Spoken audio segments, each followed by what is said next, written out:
So if you guys ever wondered why these were invented, these pieces of hardware right here, not doors, we know why doors were invented.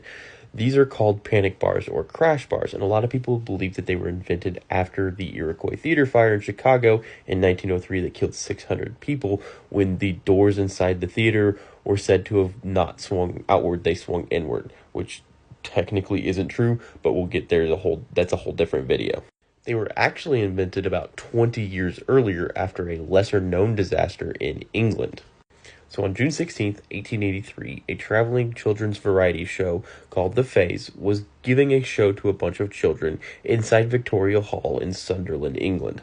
Now, the group promised that after the show, every child in attendance with a ticket would get a present, which was unheard of at the time.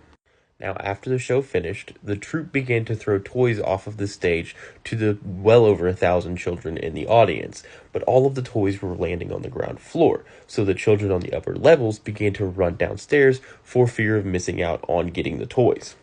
So as this massive crowd of children is rushing down these stairs to get to free toys, they are met with a door that swung inward and was bolted in such a way that it only allowed one child in at a time. Now this door was likely bolted this way so that people could check that they had the right ticket, allowing one child through at a time to check their ticket, and then the next kid comes through checking their ticket. But when they got to the door, there was such a crowd of children trying to get in, it jammed them against the door and they could not move. So as more children ran down the stairs, it pushed them farther forward, and those in the front began to asphyxiate to death.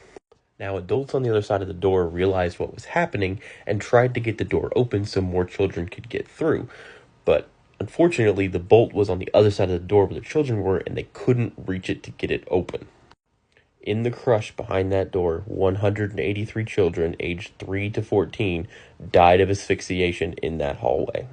This particular disaster led to a law requiring a certain number of exit doors that swing outward on venues all across Great Britain, as well as the invention of the panic bar.